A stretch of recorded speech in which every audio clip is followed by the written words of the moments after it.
नमस्कार दोस्तों, मैं आज आपसे बात करने वाला हूँ बगहा विधानसभा के बारे में। जैसा कि आप सभी जानते हैं, बिहार विधानसभा का घोषणा हो चुका है 25 के चुनाव का, और बगहा विधानसभा में चुनाव है दूसरे चरण में 11 नवंबर को होना है।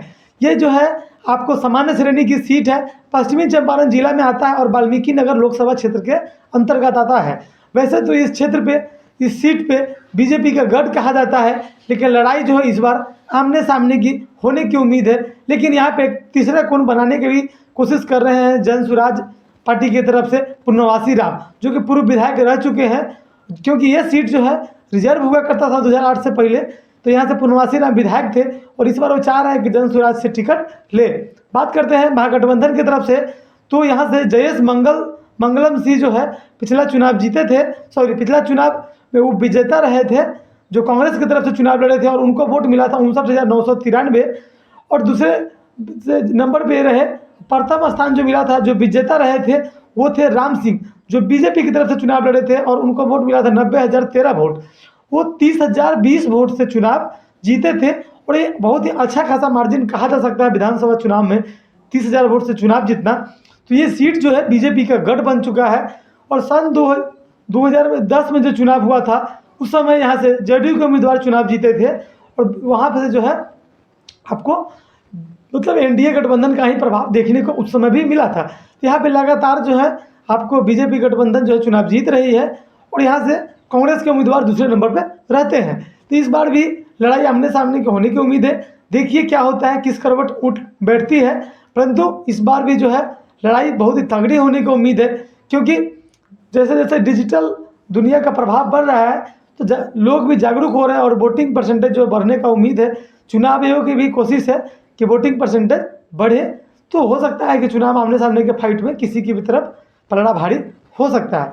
बात करते हैं इस बार कि चुनाव में जो खास जाति फैक्टर जो होता है बिहार विधानसभा के चुनाव में चीज़ देखने को मिलता है।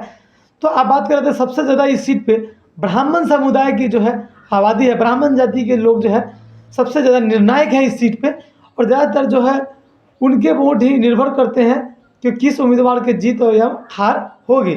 उसके बाद यहाँ पे जो है राजपूत एवं वैश्य जाति की आबादी है, यादव एवं महादलित की भी आबादी अच्छी खासी है।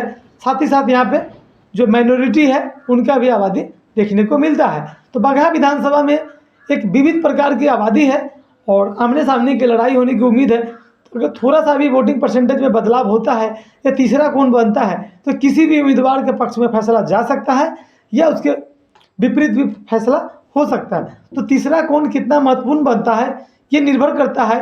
ये सीट जो है 2008 के प्रसीमन से सामान्य श्रेणी के लिए हो गया है। उससे पहले ये सीट रिजर्व था और पूर्णवासी राम यहाँ से विधायक बनते थे। वो 5 बार पूर्णवासी राम विधायक जो है जनता दल, राष्ट्रीय जनता दल यूनाइटेड से मतलब चुनाव जीत चुके हैं। मतलब इस बार जन स्वराज में है तो कोई भी ऐसा पार्टी नहीं बचा है जिससे पूर्णवासी राम चुनाव नहीं लड़े हो, और इस बार जन स्वराज से टिकट के दावेदार हैं।